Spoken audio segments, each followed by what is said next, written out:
शलोम शलोम शलोम। प्रभु यीशु मसीह नासरी के नाम में आज हम बहुत ही खतरनाक विषय से शुरू करते हैं और बहुत फायदेमंद होगा। इस बात को अगर हम जान लेंगे, समझ लेंगे पूरी गंभीरता के साथ, तो बहुत सारी समस्याओं का निराकरण हो जाएगा। जैसे जड़ में कुल्हाड़ा रखा हुआ है। अब जड़ में कुल्हाड़ा किसने रखा है? जड़ में कुल्हाड़ा रखने वाला कौन है और वो कौन सी जड़ है जिस पे कुल्हाड़ा रखा हुआ है? तो आज हम वो मूल समस्या को ही समझ लें अच्छे से, तो ज़्यादा बेहतर हो जाएगा। और उसके लिए मैं पवित्र शास्त्र से इब्रानी की जो पुस्तक है उसका 9वां अध्याय और उसका 14वां पद, सिर्फ 14वां पद पढ़ता हूँ। तो मसीह का लहू जिसने अपने आप को सनातन आत्मा के द्वारा परमेश्वर के सामने निर्दोष चढ़ाया, तुम्हारे विवेक को मरे हुए कामों से क्यों न शुद्ध करेगा, ताकि तुम जीवते परमेश्वर की सेवा करो।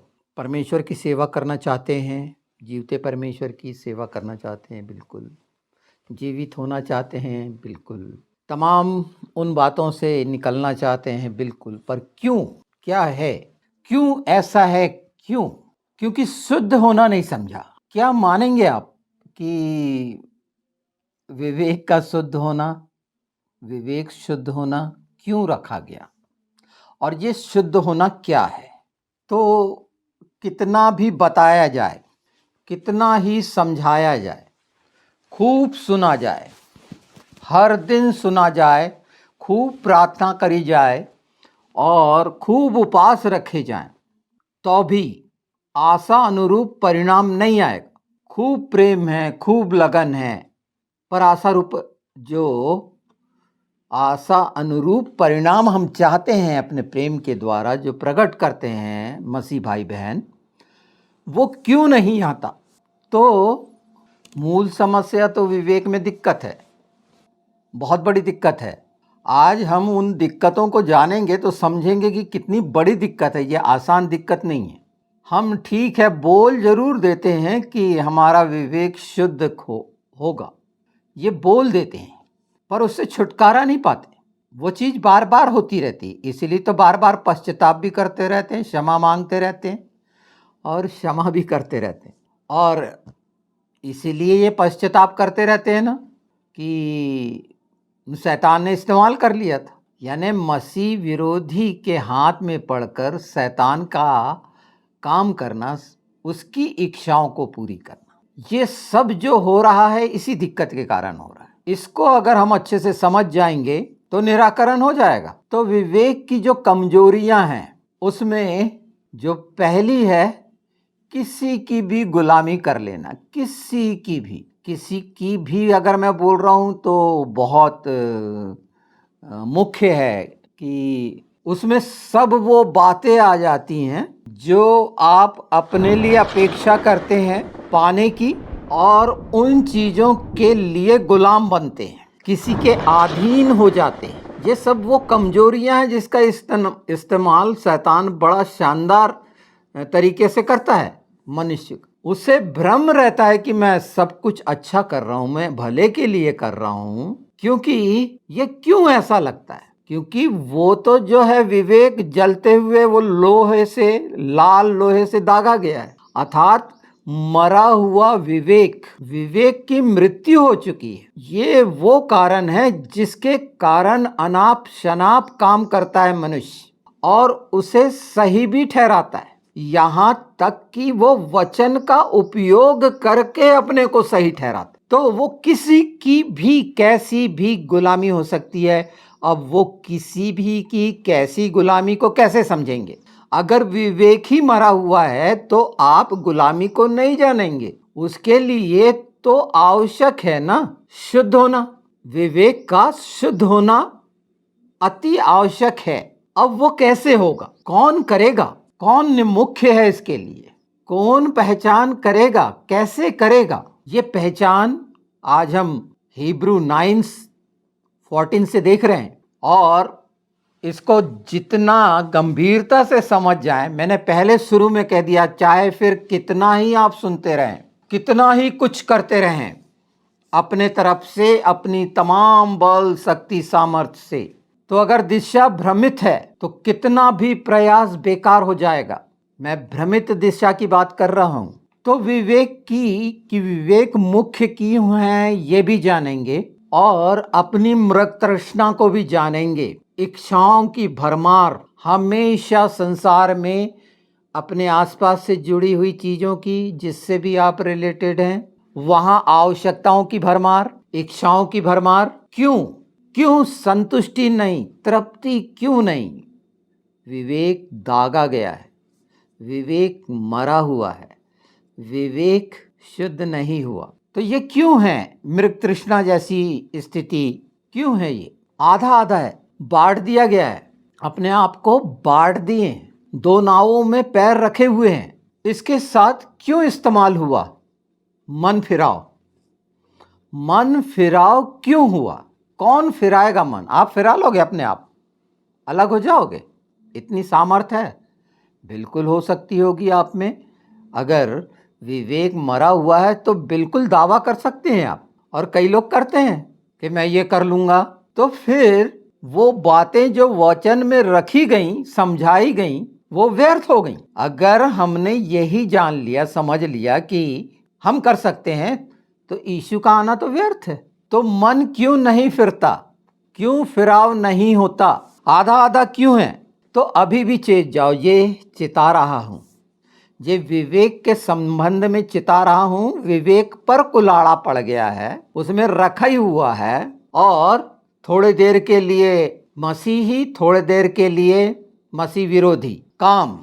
इंसान गुलाम है और उसके अनुसार करता है, और बाद में वो पछताता और दुनिया भर का सारा कुछ करता है कि नहीं, अब मैं ऐसा नहीं करूँगा, और फिर उसके बाद वही करता है, बार बार बार बार वो वही करता है। बार बार अनुग्रह होता है, ठीक है, खूब पाप करो, खूब अनुग्रह होगा, पर एक वो चीज जो इस्तेमाल कर रहा है, ये तो परमेश्वर की दया के कारण है, पर दुष्ट के हाथ में जब पड़ा हुआ है एक मनुष्य, और वो पड़ा है अपने कारण, दुष्ट के कारण नहीं, वो कहीं सामर्थ्य ही नहीं है, वो तो मनुष्य की कमजोरियों का लाभ ले रहा है। जितनी आसपास की जरूरतें, कमजोरियां, इच्छाएं, लालसाएं, अभिलाषाएं शरीर के द्वारा इस संसार में कितनी बड़ी बड़ी इच्छाएं रहती हैं, बड़े बड़े पद, बहुत सारी, बहुत अच्छा है, खूब बहुत बड़े पद, पर उसके लिए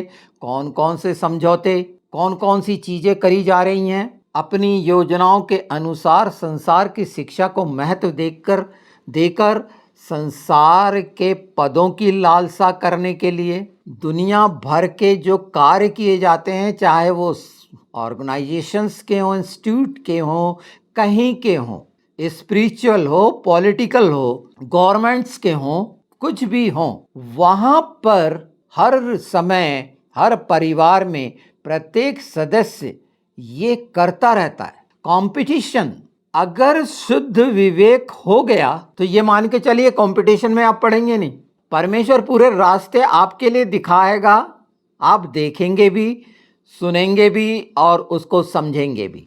जब समझने की बात आई अब, तो अगर विवेक रहित हो गया है, विवेक शून्य हो गया है, विवेक पर कुल्हाड़ा रखा हुआ है और वो शुद्ध नहीं हुआ है, तो आपको समझ नहीं मिलेगी, आप समझ ही नहीं सकते। आपको तो जो जैसा समझाएगा, बताएगा, वो मान लेंगे। आपको समझाने और बताने के लिए पवित्र आत्मा है, सिखाने के लिए, उसकी आप नहीं सुन पाएंगे। अगर शुद्ध विवेक है तो जैसे हम चाहते हैं ना कि पवित्र आत्मा हमसे बात करे, वचन हमसे बात करे, तब होगा, और शुद्धता के साथ होगा। शुद्धता की पहचान क्या है? शुद्धता की पहचान है वो बात जो पहले थी वो वहां पर ना पाई जाए, वो वहां से अलग कर दी जाए। और अलग कर दी जाए तो इसका मतलब हमेशा के लिए अलग कर दी जाए, कि बार बार जोड़ी जाए और अलग करी जाए, बार बार बार बार और बार बार। तो जो मन फिराव की बात है, अगर मन फिराव कब? जब विवेक शुद्ध हो। और कहा गया है विवेक अगर शुद्ध है तो शुद्ध मन होगा, निष्कपट विश्वास होगा, एक सशक्त सच्चा प्रेम होगा। अगर विवेक ही पर तो तमाम दबाव विवेक पर है। सलाह लेने की क्यों जरूरत पड़ती है? लोग बुद्धि से सलाह देते हैं ना, बिल्कुल लेना चाहिए, बहुत सलाह लेना चाहिए, प्रभु के जनों से खूब सलाह लेना चाहिए। पर इस बात को जानो पहचानो ना कि वाकई में जो हमें सलाह मिल रही है उसको भी पहचान रहे हो क्या? कि सलाह देने वाला वाकई में विवेकहीन है या सिर्फ अपनी सांसारिक पढ़ाई और अपने बुद्धि के अनुसार आपको सलाह दे रहा है? यहाँ तमाम पवित्र आत्मा के द्वारा वो सबसे जटिल खतरनाक विषय पर हम हैं। अगर हम में से प्रत्येक ये चाहता है कि विवेक शुद्ध हो तो पहले तो ये जान लीजिए जितना मैंने बताया है क्या आपके जीवन में इस तरह के कार्य हो रहे हैं। आप जब तक ये स्वीकार नहीं करेंगे कि ये दुष्टता मेरे जीवन में अनाधिकार चेष्टा कर रही है, बिना अधिकार के ये चेष्टा है। आपको अगर अच्छा लग रहा होगा, जैसे जानवरों का, जब हम घर में जानवर पालते हैं ना, कुत्ता बिल्ली, तो वो हमारे से सट के जाते हैं तो बड़ा अच्छा लगता है, वो स्पर्श। मैं बार बार क्यों कहता हूँ, अगर हम जो मट्टी हैं और वो शाप जो शैतान को मिला है कि तू मिट्टी चाटेगा, तो अपने को अगर चटवाने में सुखद अनुभव हो रहा है तो विवेक की क्या स्थिति है पहचान लो। तो एक जो सबसे मुख्य है कि वो विवेक शुद्ध करता है परमेश्वर का निर्दोष लहू, वो लहू शुद्ध करता है। पर वो लहू हम ले कैसे, कब लेंगे, कौन लेगा, सचमुच में किसने लिया है? आप इस प्रश्न पर बिल्कुल ध्यान दीजिए। नहीं, हम तेरे लहू की जय जयकार करते हैं यीशु, तेरे लहू को ग्रहण करते हैं, हम अपने तमाम द्वारों में लगा लेते हैं। बिल्कुल बोलें और बोलते भी हैं, क्या दिक्कत है बोलने में ना।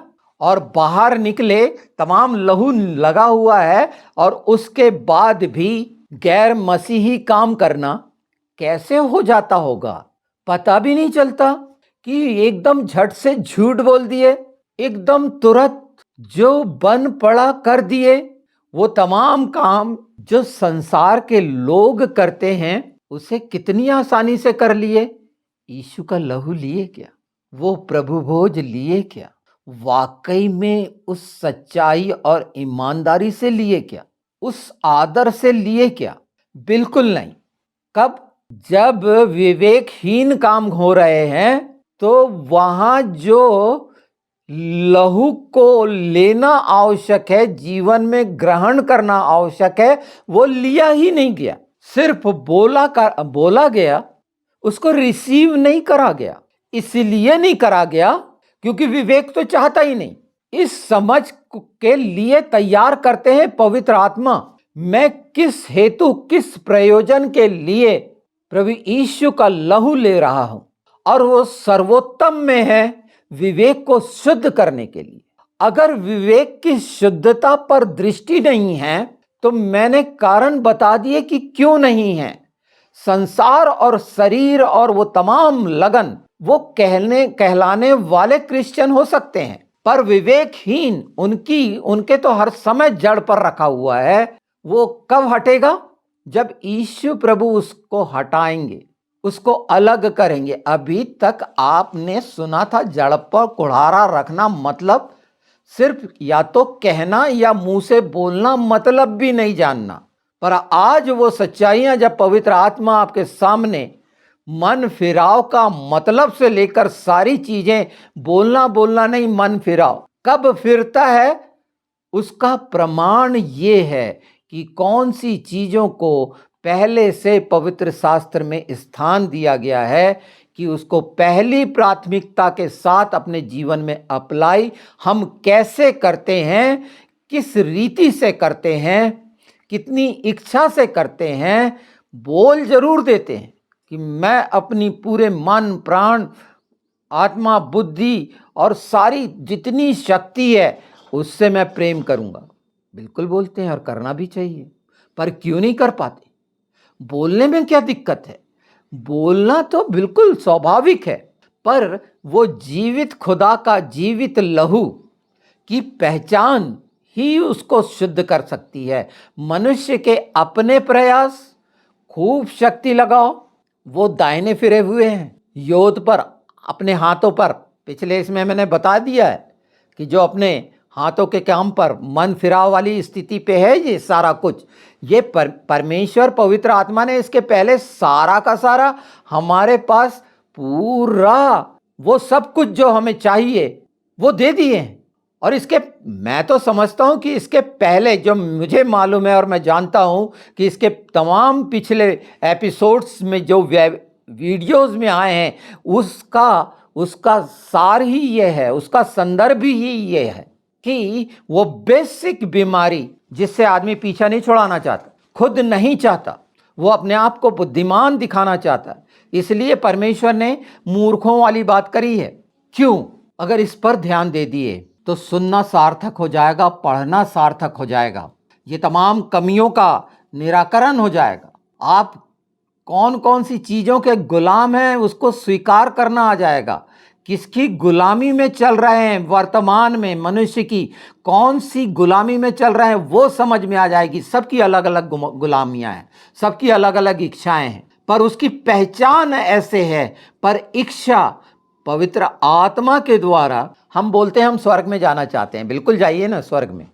कौन ले जाएगा? अपने ताकत से जाओगे, मदद की आवश्यकता है और मददगार है पवित्र आत्मा। जितने भी गए हैं, आपको ये खास ये राज बता दूं, ये बड़ा विशेष है, ये सीक्रेट बोल सकते हैं इसको, उसका रहस्य कि पवित्र आत्मा ही हमारी आत्मा को स्वर्गीय स्थानों का भ्रमण कराता है। जब आप पवित्र आत्मा से ये इच्छा रखेंगे, पवित्र आत्मा के साथ ये इच्छा रखेंगे, और वो कब रखेंगे?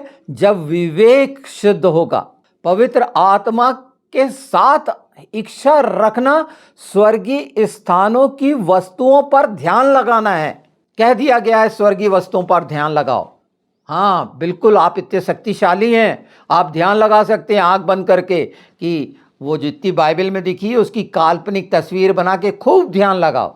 नहीं, हकीकत वो सच्चाई ये है कि आप पवित्र आत्मा के साथ ही ये इच्छा रखेंगे, उसके लिए फिर बहुत सालों का सफ़र नहीं है, तुरंत आप उन स्थानों में होंगे। ये काल्पनिक नहीं है, क्योंकि आत्मा के द्वारा होगा। हर जगह कहा गया है न बल से न शक्ति से, आत्मा के द्वारा होगा। तो ये पवित्र आत्मा के द्वारा ही संभव है।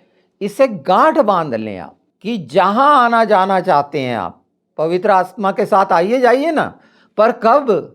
उसके लिए विवेक का समझना जरूरी है, और उस लहू को पूरी ईमानदारी से, वफादारी से स्वीकार करते हुए कि मैं क्या था और क्यों यीशु आया, और वो लहू क्या है, उसका सार क्या है, वो क्यों शुद्ध कर पाता है कि अगर शुद्ध हो जाए तो दुष्ट का अधिकार क्षेत्र खत्म हो जाता है। विवेक अगर शुद्ध नहीं है उस लहू से, हम ठीक है हर समय प्रभु भोज ले रहे हैं, लोग हर दिन प्रभु भोज लेते हैं, बिल्कुल हर दिन लीजिए, तो हर दिन पाप करने के लिए प्रभु भोज लेना है, गुलामी करने के लिए लेना है कि परमेश्वर की राज्य की सेवा करने वाले, यहाँ लिखा है सेवा करने वाले, आखिरी लाइन यही लिखी है ना, ताकि तुम जीवते परमेश्वर की सेवा करो।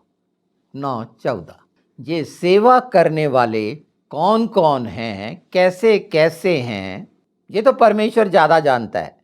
पर विवेकहीन होना, विवेक रहित होना और शुद्ध मन से के साथ होना, वो सब चीज़ें जो असंभव जान पड़ती हैं वो सब संभव हो जाएंगी। तब आप देख पाओगे कि हमारे मसीह यीशु की अधीनता में क्या क्या है, और उस समय तुम नाम लोगे यीशु का, यीशु के नाम में मांगोगे, और वो तुम्हारे और उन सब के लिए हो जाएगा जिनकी इच्छा तुम रखते हो। पर आवश्यक है विवेक का शुद्ध होना। मैं बार बार कह रहा हूं, विवेक का शुद्ध होना और उस लहू के द्वारा होगा। और लहू को ग्रहण कैसे करोगे ये तो आप पर निर्भर करता है। टाइम बीइंग रिसीव करना है, गेन करना है टाइम, थोड़े से समय की ज़रूरतों के हिसाब से कि थोड़ा सा ले लेते हैं, ऐसा नहीं चलेगा। वहाँ पर स्वार्थ काम नहीं करेगा, वो सब जानता है। और इसीलिए इन बातों के नहीं रहने से, जो पहला कुरंथी में कहा गया है 15 का प्रभु भोज के जो दिए गए हैं कि कौन सी अवस्था में प्रभु भोज ना लें, साधारण नहीं है। यीशु के लहू का महत्व आज पहचान गए हो, अगर नहीं पहचाने तो तब तक नहीं पहचानोगे जब तक विवेक शुद्ध ना हो जाए, उसकी कीमती, उसकी बहुमूल्यता, तब उस बहुमूल्य नाम को पुकारोगे और वो कहेगा मैं यहाँ हूँ। वो तब बातें पूरी होंगी, उसके तमाम प्रतिज्ञाएं, तमाम वादाएं पूरे होंगे और ये सारा कुछ अलग हो जाएगा, ये पर्दे हट जाएंगे। शर्त है विवेक की शुद्धता, कर्मों की शुद्धता नहीं। मैं अपने कर्मों को हाथ पैर धो के, नहा के, डेली प्रार्थना करके नहीं, सच्चाई से उसको रिसीव कर लेना। जो आना चाहता है, हमारे द्वार पर जो खटखटा रहा है, जो रहना चाहता है, तब हमेशा दृष्टि स्वर्ग की ओर रहेगी, स्वर्ग की इच्छाएं रहेंगी, पवित्र आत्मा की मदद से आना जाना रहेगा। वो सीढ़ी मिल चुकी है जिस पर उतरोगे, चढ़ोगे और हमेशा द्वार जब चाहोगे खुला रहेगा। तो विवेक पर ध्यान दीजिए, इस पे हम इसको कंटिन्यू करेंगे पवित्र आत्मा के द्वारा। और उन कठिनाइयों से निश्चित इससे हताश होने की ज़रूरत नहीं है, निराश होने की ज़रूरत नहीं है कि कैसे मैं शुद्ध करूं। अपने आप की कोई ज़रूरत नहीं है। परमेश्वर के सामने, प्रभु यीशु के सामने संपूर्ण समर्पण सच्चाई से, तो वो पत्थर जो सहारा है, चट्टान है, और वो वचन की जो सच्चाई है, वो लाठी है, आपके जीवन में काम करेगी। और फिर विवेक के द्वारा जो आज आप हैं उससे कई गुना ज़्यादा, जिसको बोलते हैं ना पदोन्नति, वो हो जाएगी। कौन कौन से पदों में पहुंचोगे, कहाँ कहाँ पहुंचोगे और कौन कौन से स्थानों में रहोगे, ये सोचा भी नहीं जा सकता। इस पृथ्वी के तमाम स्थानों से कहीं ज़्यादा खूबसूरत, जहाँ हमेशा की शांति, हमेशा का आनंद, आत्मा का, शरीर को लुभाने वाली, मगन करने वाली बातें नहीं हैं ये। तो अपने सामने जितने प्रमोशन हैं वो लगाइए, इंक्रीमेंट्स लगाइए, पर विवेक शुद्ध कर लीजिए, गुलामी को समझ लीजिए। और ये पहचान जो हो रही है सच्चाई से, इसे बार बार सुनकर अगर एक बार में समझ में आ जाती है तो यीशु का धन्यवाद, हालेलुया। पर अगर समझ में आपके आ गई, अपने परिवार के लिए, अपनी कलीसिया के लिए इन बातों को मुख्य स्थान देते हुए तमाम शैतानियत के वो कुल्हाड़े जो रखे हुए हैं उनको हटाइए। यीशु हटाएंगे, यीशु ही हटा सकते हैं, प्रभु यीशु ही के द्वारा हटेगा, उस नाम के द्वारा हटेगा। पर विवेक शुद्ध है तो ये समझ भी मिलेगी। अगर विवेक शुद्ध नहीं तो समझ भी नहीं। और शुद्धता यीशु के लहू के बिना कहीं भी, किसी भी प्रयास से कभी नहीं हो सकती। और उस लहू को ग्रहण करना, ये तो प्रेम की पहली शुरुआत होगी कि वाकई में आप उसके नज़दीक जाकर उससे वो ले रहे हैं। पहला तोहफा, सबसे खूबसूरत तोहफा जो अनंत जीवन के लिए है, वो है यीशु का लहू। अगर मेरे जीवन में वो लहू है तो तमाम बातें जाती रहीं।